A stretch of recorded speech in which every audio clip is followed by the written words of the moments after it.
everyone loves to talk about the Matrix and talk about we live in a simulation. Well, let's actually unpack that and explore how a simulation would actually be created. And again, TikTok, this is strictly for entertainment purposes only. Let's discuss the theoretical idea that Earth is a closed system and explore how that would have played out. In my theory, Earth is a closed system, and you have the vastness of space, which is full of all of the periodic table of elements exists within this raw, vast ocean of what we call space. And this water is a different type of ocean where it's kind of a living water, a very dark, alive, melanin-based water that is full of all of the periodic table of elements. Okay, this water is alive and it has all of the vast elements that exist already within it. So imagine, if you will, in the vastness of space, you have this God being that takes two opposite magnets, which are the north and south node, and they're shaped like wing nuts. And they are two opposite polarities that create this magnetic bubble within the vastness of space, or this ocean of water that contains all of the periodic table of elements. All of the dirt, all of the compounds are basically based in this water. And using the process of pragmatism creates this magnetic sphere. This in turn creates a process where it draws or sifts out all of the periodic table of elements, meaning that the dirt and all of the different elements that exist within this vastness of space get sucked into the middle to create a firm ground that is comprised of everything that already existed within this vast ocean. So the two magnets pull apart and create this oxygen-based bubble, right? And then it causes all of the elements to kind of separate and go into the middle to create a firm ground. So this ground is kind of mixed between having some water and some dirt elements, copper, all of these different elements, and whatever was already pre-existing within this vast ocean. And you also have a bubble, which is a part of that vast ocean that remains inside of this magnetic bubble on the top and the bottom. And it is this black melanated ball that interacts with this oxygen that is now existing within this terrarium type space. And it sets ablaze and creates a sun, okay? On the top and the bottom, each magnet has its own sun or bubble that remains on each end.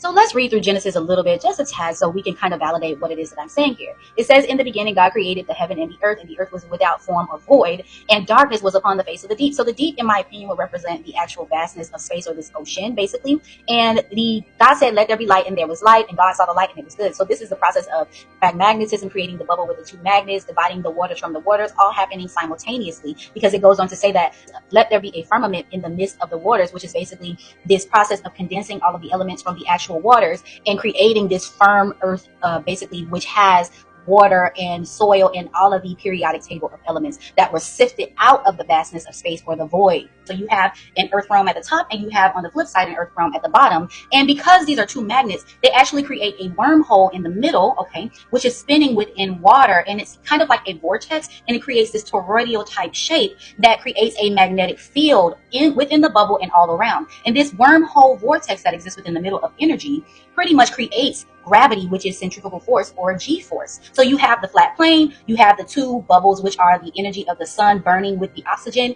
And also the process of creating the firmament was automatic, because as these elements separated, the osmium within the soil burned. The osmium that naturally existed within this sediment that separated itself naturally, because when you burn oxygen and osmium, it goes through a process that creates OSO4, okay? And this OSO4 turns into glass, or creates this glass dome. This appears to be an automatic process that kind of made Earth kind of like a terrarium, or it's like a womb space, basically the same type of mathematics, which I will show you later. It kind of separated with this vortex that's in a V at the top, a V at the bottom, right? Magnetic force, and it created this place where everything could be birthed and spring forwards. Then Genesis goes on to say, and God said, let the waters under the heaven be gathered together in one place, and let the dry land appear. And it was so, right? So this is the process of the firmament being created through the process of osmosis that I explained. And also the dry land is now condensed or flattened within this magnetic bubble that's kind of smashing all of these elements, or sifting them together to create one firm soil, which is the mountainous ranges and everything, which explains why everything is kind of in varied shapes, and it's no particular like geometric patterns, because it's just basically everything that was sifted out at one time and condensed into this one space, including bodies of water, which are held together by this magnetic force of two polar pole magnets pushing everything into one condensed space in the middle. As this soil and all of these elements became dry and the moisture was locked into the bubble, this in turn created the process of germination, meaning that the earth was now being able to be fertilized, and all of the pre-existing seeds that exist within these elements started to bloom naturally, because now we have a terrarium and everything is beginning to grow.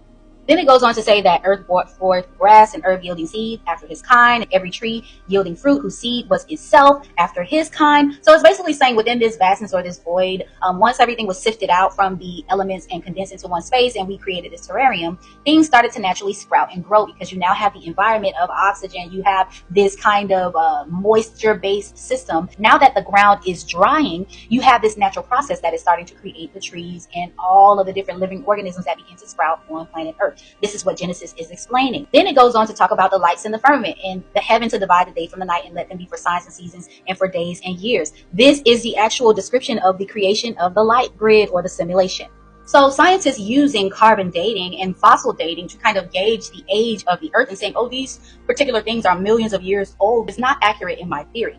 Basically, these are things that already existed within the vast ocean of space. And once they were separated, were condensed into this bubble. That does not mean that that's how old the actual magnetic sphere is. Genesis chapter 1, verses 14 through 18 then goes on to describe the creation of the moon and the lesser light along with the sun, and then the placing of the stars in the heavens, right? But as I explained within my theory, these are alloy balls that basically stick to the magnetic sphere, right? And they act as projectors for the moon machine that lives on the back side of the alloy ball that we call the moon. Now, here's where we start getting into the nitty-gritty of what we call the simulation or the light simulation of Earth. So these alloy balls that are being projected onto as screens create these light sigils within the sky. And as you can see from this diagram that I created, this is called the 196 provinces of God, or basically these light projections or these constellations that we call them are basically your simulation. As you can see from this chart of the 196 provinces, this is basically a description of a grid that was created. It's 196 squares, which is basically a square number or 14, and this is the actual grid that these star projectors are bouncing all of these light sigils or angles or degrees within the simulation off of. So to simplify this, the alloy balls are bouncing these light angles, and the light angles themselves highlight these light beings from fish to animals to birds, as well as these individuals who came here placing their own sigils within the sky of their own map out of their light bodies. And in turn, once that map or that grid of light was created, the magnetic resonance that was created from the two magnetic bubbles made this environment kind of magnetic, and it has this centrifugal force. It's called magnetic resonance. And all of the elements that are attracted to like light angles begin to go and like stick onto these particular light angles like magnets. Okay, so imagine it's something like Iron Man with all of these elements coming together and going to their path of least resistance, which is basically their light angle that they are attracted to. God basically then goes on to place these alloy balls to create the grid system, which is 196, or this square number that pretty much maps out all of the light codes for everything. And if you read on in Genesis, it starts to describe this process, because once he sets the firmament in place and he sets the machine and everything up as far as the moon machine, the lights, the alloy balls, the next part of this process you have is saying, let the waters bring forth abundantly the moving creature that have life and the fowl that fly above the air. And then he created whales and all these different animals. It's basically describing the process of once these light codes are put into the atmosphere, it creates animals. This would explain why a lot of the things that exist within our bodies are the same as the things that exist outside of our bodies. For example, trees, okay? Our lungs are shaped like trees. This would mean that the light angles that create the lungs are the same light angles that create the trees.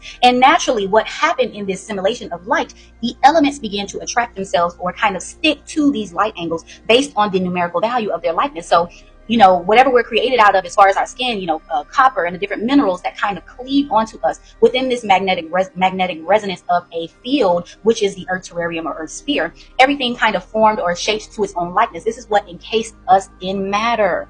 This is truly a simulation. This would explain why a lot of our organs or internal parts of our bodies or our organs are shaped like things outside of the body, is because we have similar light codes. Okay, so in the beginning, when God said that he gave man every herb yielding seed and said that those are for you to eat, basically saying that all you need to do is match the light codes of these things that are, okay, this is shaped like the kidneys, and this is shaped like the heart, and this is shaped like the brain. Eat those things, and those are the matching light codes that will help preserve your body within this light simulation. The light simulation map is 196 provinces of light, and this is a square number. 196 divided by 14 equals 14, which is 8 positive quadrants. 196 heptaminos and polyminos made from 7 squares. 196 is a Lycro number and cannot form a palindromatic number. Palindromatic is basically saying that numbers can be reversed going backwards. It's like saying 131 is the same as 131 whether it's going backwards or forward. 196 cannot be done, okay, in that way. It is the first of its kind, and it cannot be reversed, meaning that this grid was created to move forward and not backwards. And it also cannot be altered because it is set.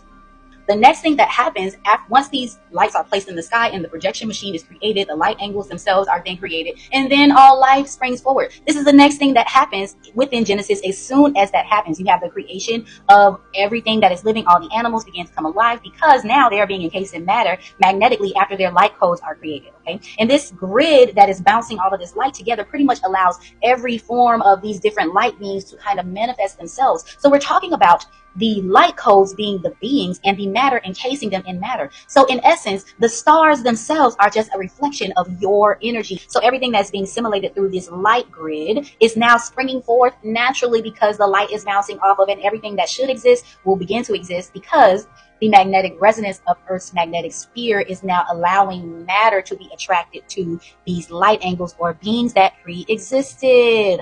So in essence, these light codes that are bouncing off of these alloy balls that create the simulated life or the angles which are life are bringing to life these different light beings, okay? And you see them encased in matter because of the magnetic resonance that creates the effect of elements cleaving onto these particular light beings that are us. So we, in essence, are the light encased in matter, okay? That would make us the energy of the stars, okay? So there's actually a Venus walking around on planet Earth that is encapsulated in matter. Her energy is the light projections that are bouncing off of each other. And she is the embodiment of this goddess that first walked the earth to create everything, including the light simulation grid that we are all existing in.